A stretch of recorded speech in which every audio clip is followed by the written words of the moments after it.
barisha jokede pi barisha ma teni po barisha jokede pi eto barisha jo e pi tinan Amen.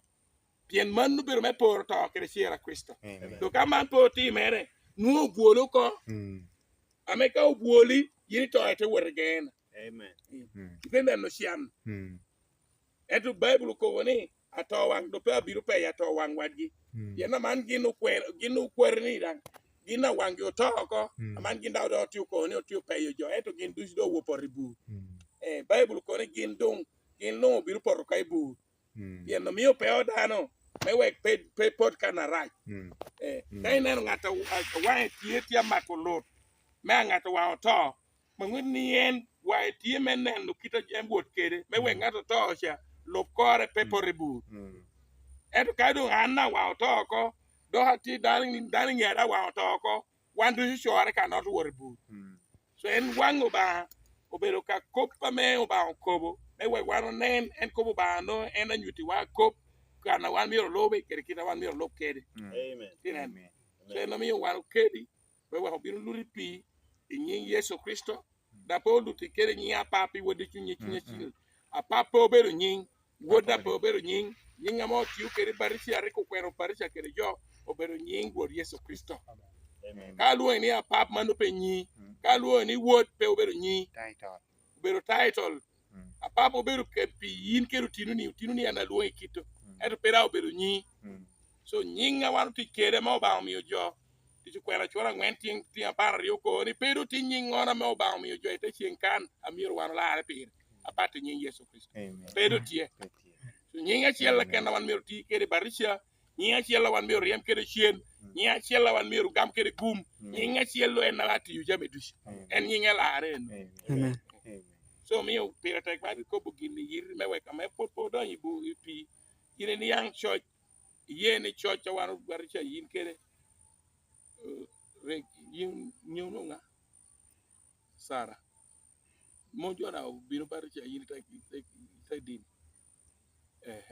ma Sara barisha me yo mando pe barisha jori ko kiro pi wi eto be barisha en the one two poteri yani tinan barisha en the one do woluti pi ni yen bible da ko wa ko ni pilipo re onu lo nor ya Ethiopia mo ya ele te ko be lo ko bi kom Kristo yino te be o te ngongu pi tie balaman lo to ko ni kardo pi ene ngado ge barisha lo to ko ni pilipo to ko ni kagiri ye kere sunyi dusu ni Kristo en ruot wan to barisha yin ara lo ko ni ana ye ko gen no te yito ping to wori pi to barisha lo ko so barisha do pe kwana o ko ni a wora kwano nyia pe ti church bible po ko kano ni woro kwano kano da bible po ko ni a ko re wor kelu shaden be binu mo shaden bible ko ni shaden ti ade pi a wor yeni winyu ko po ba Winyu. ba ko bi pi ni ling mot pi te ling winyu ko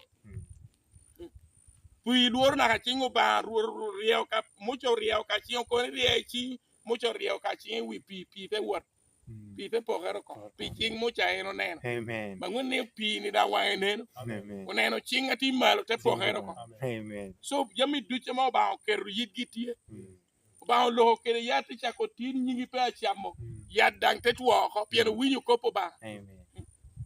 so ginu ba go do ba ka chien do chien so ko po ba do biru ko borwa wando miro gamo te tikere jo winyu te tikere gumi kongi o biru dong biru anna ye yeso Aye Yesu. Una chinga. Aye me bedo meri. bedo meriba Anaya ito.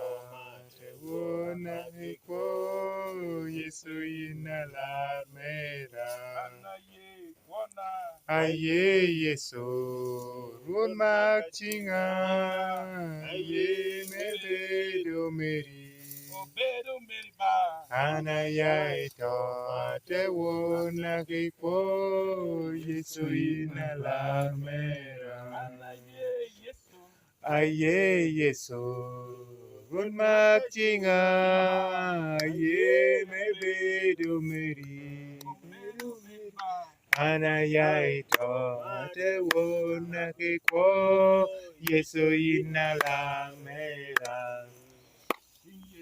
Tinge malo, wendo buore. Yeso koko, kawabi tinge malo, ayo tango dushubote. Tinge malo, wendo buore. Yeso koko, kawabi tinge malo, ayo lobo dushubote.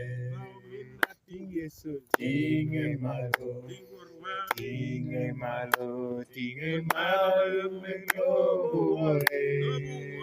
Yeso koko, kawabi tinge malo, ayo lobo dushubote. Hallelujah. Petie kinaloba, hallelujah. Petie kinaloba, Ba yini won tuer ba. petie kinaloba, hallelujah. Petie kinaloba, Wor wow lar wa ba. petie kinaloba, hallelujah. Petie kinaloba. Ba po ya tek ba po. Jamit yo tuere borri. Niko ne ngato ringo lar borri per ya moten. Sara en wanu binu kere borri papo ba po.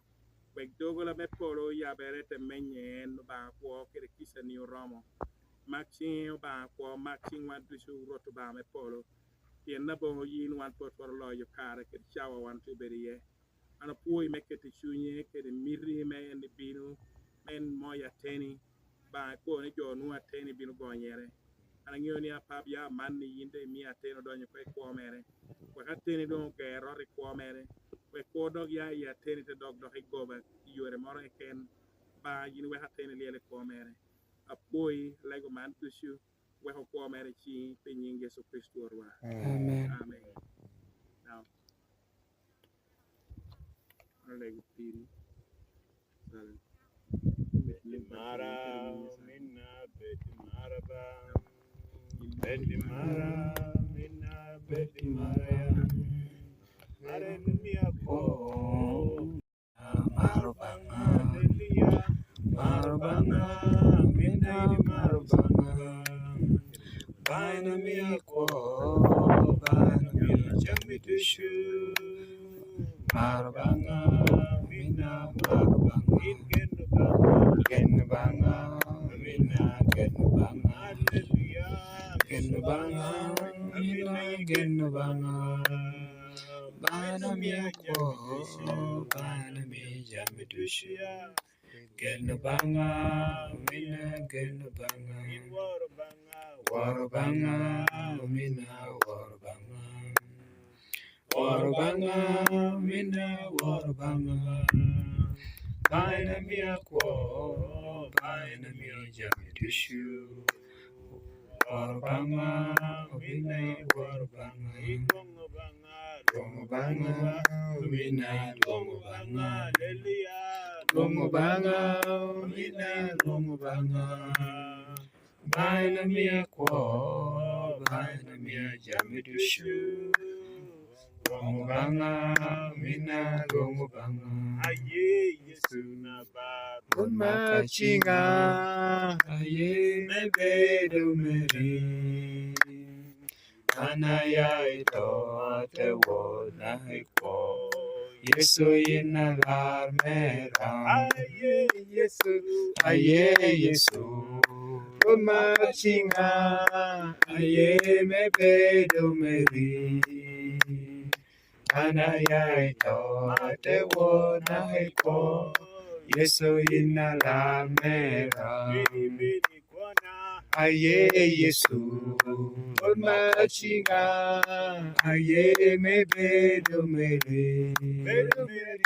Anaya ito ate wona hiko. Yesu ina larmera.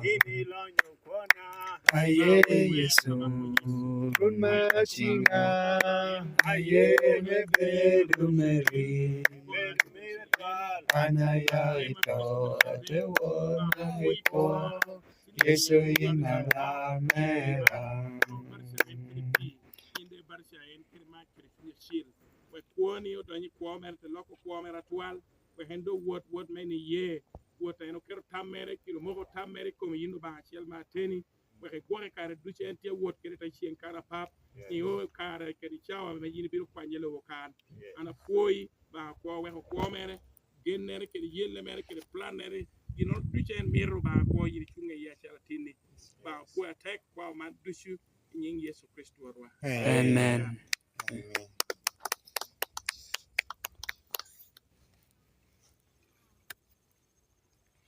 Thank you for watching Open Scroll TV. Please subscribe. Open Scroll TV, The Evening Light.